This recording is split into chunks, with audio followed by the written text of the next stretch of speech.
Quick Slants is presented by your local New England Honda dealers.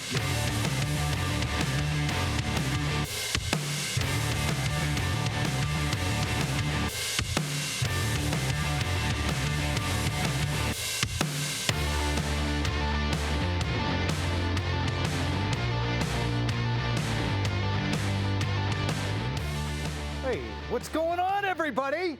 Yeah, everything to do for the new head coach of your New England Patriots, Jerod Mayo.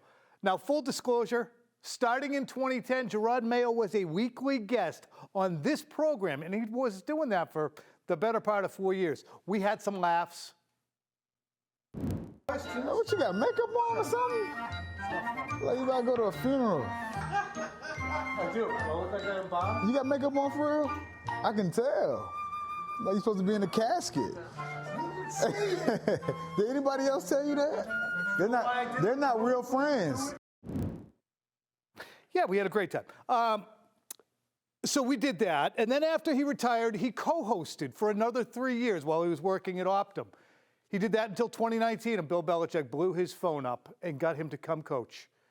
So I know him really well. I would call him a friend, but holy crap, does this guy have a ton of work ahead of him. He's replacing the greatest coach in the history of American professional sports. That's daunting. He's also charting a new course after 24 years of this franchise sailing in one direction. That's like turning a battleship. But given the other changes looming on this team, or the lack thereof, it's very apparent. The Krafts didn't want to work with Bill Belichick anymore. They didn't want him setting the course for the rest of the decade. So what's the new direction? What's the new approach? Who is now empowered? So much is to be determined. Just one word of advice from my former co-host. Don't go 4-13. Don't do it! Here's a game plan for today's program. What's the plan at offensive coordinator? Where does BB land? You got separation anxiety? I understand. And who's got the final say? But first, let's bring in the Senator Phil Perry. Phil, how you doing? You know Jerod pretty well, too. We've had laughs. We have, and I'd have to agree with your bit of advice there at the end. Don't go 4-13. You know what that means, Tom? You got to get some good players in here, which is why, for me, the guys who are running the front office, almost as important, if not maybe more so, than the guy who's doing the head coaching. Yeah, and we're going to watch all that flesh out. We have an opportunity on Wednesday to listen to Jerod Mayo speak to the media as Patriots head coach for the first time. It's now time for Quick Fire, presented by your local New England Honda dealers. This was from the weekend, and Phil Perry was ahead of the curve on the Patriots front office situation. He says they are not expected to bring in a new GM. It's anticipated by team sources that both Matt Groh and Elliott Wolf will remain with the Patriots and have prominent roles in personnel. Phil, do you think that's permanent through the draft, or TBD? Let's go with TBD on that one, but I would be a little bit surprised if these guys weren't in place for the year, Tom. Maybe they had some help a little bit later, maybe after the draft. But I think the decision here is based on the logic that they don't want to try to fix too much too quickly. They want to keep some measure of consistency from the prior regime to the current one. There are things that they like about the operation, about the culture, and so they're going to keep some of it the same. I just would wonder, Tom, should they not have at least done a little bit of a search? Just see what other ideas might be out there. Bring some big brains into the building, see what they have to offer. And if you end up settling on your guys, then that's the way you go. And I think that's what makes people's hands sweat a little bit when you say, you know what, let's just keep the training wheels on, or keep the train on the tracks and keep rolling along. It's the third overall pick. It's $68 million worth of cap space. It is setting the course for the next decade. So did you kick over every rock, Robert and Jonathan Kraft? Not really. All right, meanwhile, the offensive coordinator search. Here's what our friend Albert Breer had to say about what the Patriots' plans were in that capacity. Either way, Bert, you're shaking your head. No, Josh McDaniels? I think there's going to be an open search for. I think there's going to be a wide open search for an offense. So no Bill O'Brien? I think Bill O'Brien's going to be in the mix for it, but I think there's going to be. I think that is one that there's going to be an open search, like right away. And I think there are going to be a few spots on the offensive staff where I think Jerod's going to look inside the organization and outside the organization. Okay, this is what I mean. Is this Jerod Mayo's call, or is it John Kraft's call, or is it Robert Kraft's call? I think they're empowering Jerod Mayo to make this call. And that's an excellent question by Felger, though the tone, it's a little abrasive, which isn't like him. But, Phil, when we look at this situation, the offensive coordinator, I had been under the impression that Bill O'Brien would be back if he wanted to be back. A lot has happened over the last portion of the season. What's your instinct, and do you have any dark horse candidates that people should consider for this job? I think one dark horse candidate, which would check a couple of boxes in that he has familiarity with the organization, with Jerod Mayo, with the Crafts, and he's worked under both Bill Belichick and Sean McVay. Not many guys can say that, Tom. Maybe Jed Fish, who's now the head coach out in Washington, but Nick Caley, who's a tight ends coach here for a long time, had a big role in game planning week to week alongside Josh McDaniels. Now he's been in that McDaniels system. Now he's been in the McVay system, and you're seeing the Shanahan-McVay system really work for especially some of these young quarterbacks that are just getting into the league. Look at Jordan Love. Look at C.J. Stroud. Those are guys that are from that Shanahan tree. If you can get somebody like Caley, who's worked with McVay, and incorporate that system here in New England, that might be the best thing for whatever next quarterback, a young quarterback presumably, you bring in here. So Bill has interviewed with the Atlanta Falcons. Do you think this is a good fit for him down there? I do, but it's not a great program, Tom. It's not an exciting franchise. You want Bill Belichick, an icon, going to the Atlanta Falcons? Couldn't even draw. I mean, that was one of the worst NFL environments I'd ever experienced when the Patriots were there a couple of years ago. Now, that said, defense wasn't bad last year. Top 10 in points allowed. The run game, which we know Bill Belichick loves, is ready to go, and you're going to win a bunch of games in that NFC South. Of course, I would rather see him in Dallas. I'd rather see him in Philly. The only problem is those jobs ain't open yet, Tom. We will get to all of that in a few minutes, but first, wherever Bill goes, there's going to be a cadre of assistant coaches he takes with him. Here's some names of individuals who were on the staff this year. You got a Judge, you got an O'Brien, you got a Brown, Clem Lying, Vinny Sunseri, Ross Steen. Which names? D'Angelo Bentley has already gone, correct? So, He's gone. He gone. DeMarcus Covington looks like a holdover. Pellegrino, we'll see on that. Cam Akers, he gone. Billy Yates, Ross Steen. Phil, are the Patriots going to get gutted by Bill when he leaves, as his staff got gotten so many times? His staff got many times over the course of his tenure here. I don't know if gutted is the right word, because I think Jerod Mayo is going to want to keep a significant percentage of his defensive staff around. What's there to fix there? That thing looked pretty damn good last year with Mayo and Steve Belichick running the show. Albert Breer, our buddy, reporting that both Belichick's sons, Brian and Steve, have been offered to stick around. So maybe you can get some consistency there. But whoever they bring in as the OC on the offensive side, I think you could see a lot of turnover. All right, meanwhile, we watched the Philadelphia Eagles fall to defeat on Monday night. Here's what Robert Griffin III had to say about the performance of the Eagles. Matt Patricia's been an offensive and defensive coordinator in back-to-back seasons, and neither hire made any sense.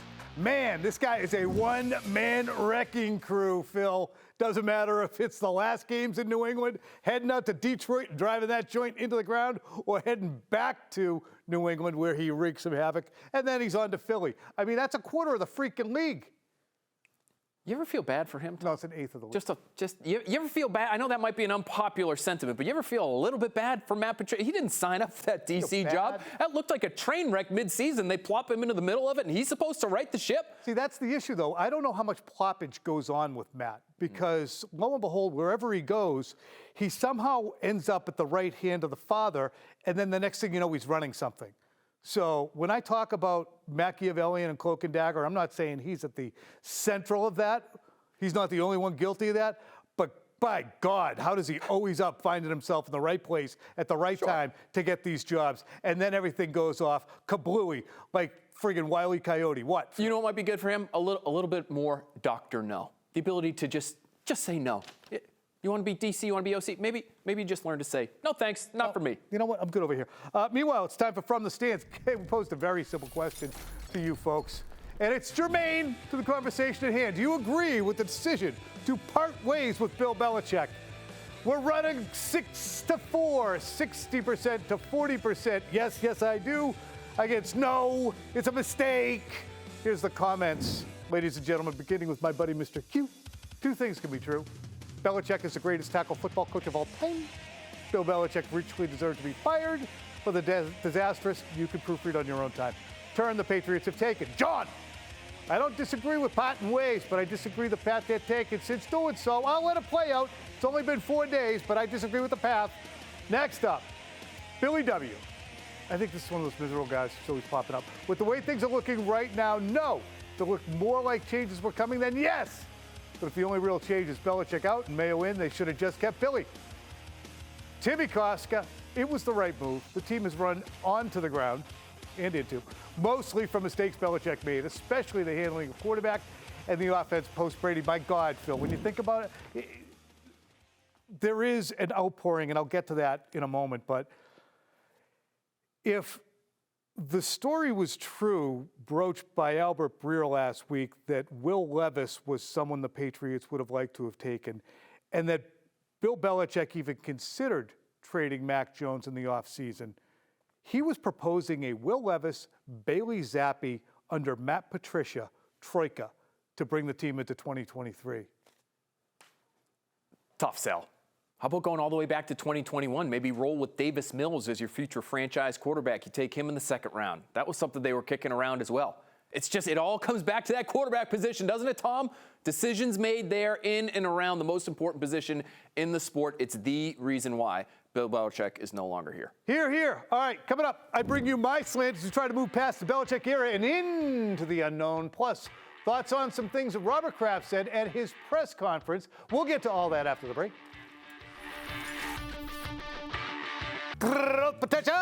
Brought to you by Dr. Matthew Lepresti. Look younger, feel younger, get your hair back with Leonard Hair Transplant Associates. Look what this guy did here. 24 seasons, 26, 266 and 121. He only won 30 in the postseason, 6 Super Bowl championship, 9 Super Bowl appearances, 17 AFC East titles, 18 playoff appearances. A lot of fun, a lot of memories. It's time now for my slant, ladies and gentlemen. Watch out! And there's been a lot of separation anxiety since last Thursday, which is understandable. Patriots are part of people's personal identities.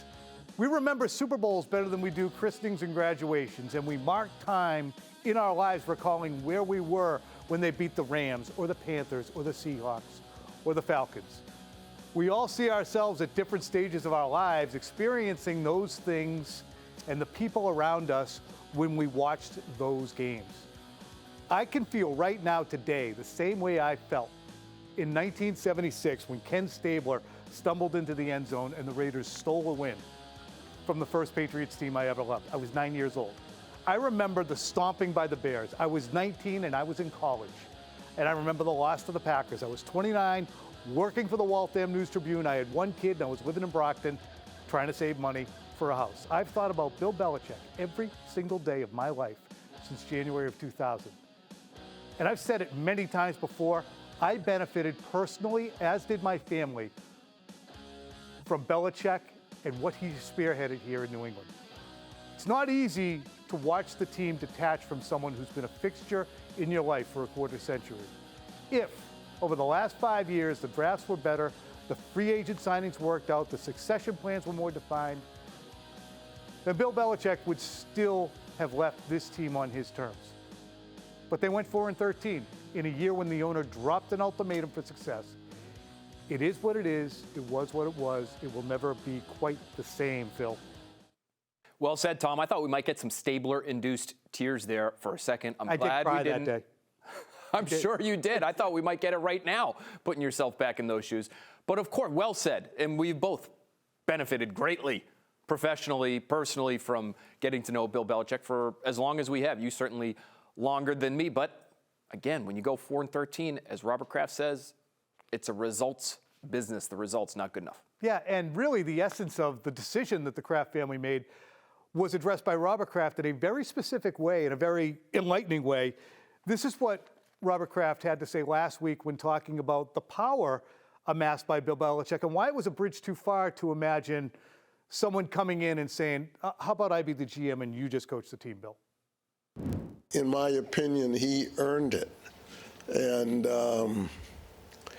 it worked pretty well for most of the time. But all of us need checks and balances in our life. We need, what I say, I call it, we need Dr. No's around us, people to protect ourselves from ourselves, protect us from ourselves. And, you know, as things evolved and you get more power, sometimes people are afraid to speak up. In 2009, Phil, after the Patriots lost to the Ravens in an embarrassing fashion, I remember I asked Bill Belichick at the year-end press conference about, does he have enough guys who are willing to push back? And he gave an outstanding answer that went on for about 2 minutes. And the essence of it was, I hope so. I need that. I want that. At that juncture, he had just lost Scott Pioli, who was probably the biggest Dr. No that Bill ever met, or at least Dr. I don't think so. Let's do another thing. Same thing with Teddy Bruschi or Mike Vrabel or players who would push back on Bill. All of them had left, and Bill turned into a deity. And Phil, people grew up with Bill as a deity, whether they be coaches, personnel guys, or players. It did become virtually impossible for people to walk up and say, yeah, I don't think you know what you're doing on this one. How rare would it be for anybody to be able to do that right now? Anybody who spent any amount of time in football to go to Bill Belichick and say, no. We're actually going to go the other way. And even if you go into it with the intentions of we're going to work together, it's going to be a collaboration, we're going to be transparent with one another, we're going to share ideas, he's still Bill Belichick and you're not. Despite even going 4-13 this past season, the last few years going the way they've gone. So the idea of being able to keep Bill Belichick as head coach and then also insert someone in personnel who would have say over him never was realistic, Tom. That doesn't diminish at all, as we are seeing right now the interest in Bill Belichick as a head coach somewhere else for a variety of reasons, most having to do with that resume I showed you at the start of this segment. But here's a group of teams that could be head coach hunting that the Patriots played this year. Eagles, Patriots lost to them. The Cowboys, they got their heads handed to them. Those are not openings right now. The Raiders, Commanders, Chargers all have openings. The Patriots lost to all of them. The New York Giants, they don't have an opening, but if they decided to flush Brian Daboll unexpectedly, Patriots lost to that team too. There's a detachment from the reality of the Patriots, the Bill Belichick rot over the last few years compared to what people think they're getting. How many of those teams are truly fits on both sides, Tom? You know, I look at the Chargers. Does he want to be in L.A.? Does he want to work for the Spanos family? I look at the Eagles. He may want to go there. Do they want him? That's a team that is all in on analytics, a lot like Washington, which feels as though maybe it won't be in on Bill Belichick. And maybe that's one of the reasons why there are teams that are pouring all kinds of money, dedicating departments to this thing. And Bill Belichick a few years ago said he uses analytics, Tom, quote, less than zero. Yep. So I wonder how many true fits there are on both sides. The Falcons might be one.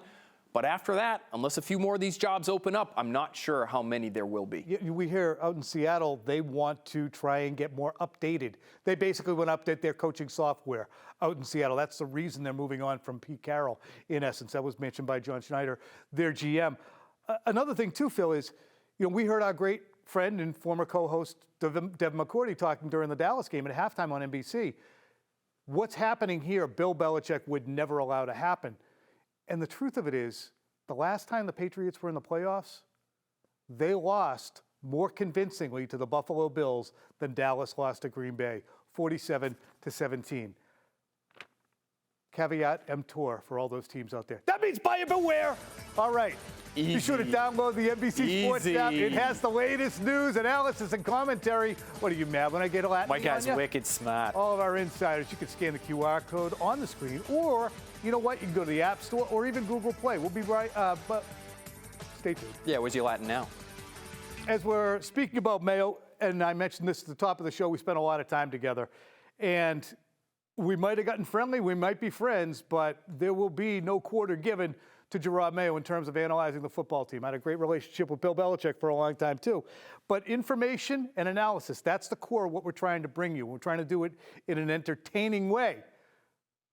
And with Mayo, you know you're going to get entertainment. We're also going to analyze him hard, but we might have some laughs along the way, too, because we already did. Tommy, guess who just got a job? Here? Working with you. Retired from the Pats, now I'm working with you. I'm going to slap on my resume one. Have you ever read an article I wrote? No. Why would I waste my time on that? Well, how's retired life? Speaking of old. It's all right, man. System co-host? Yeah, it's the system. Quick slants can make anybody look like a good co-host. Jerod Mayo here with the Chevrolet Sportsnet Central update. 8 more years for the little ball of hate in Boston. Bruins winger Brad Marchand has agreed to $49 million extension. What you got there, man? Slender of the week, week 7. 7 now. That's 7 now. Tom, still at the bottom. Are you me? I'd rather win and be miserable. I'd rather win and be miserable than lose and just be like, oh, it's so great. Everyone feels like they have a chance. Well, you don't. You don't have a chance.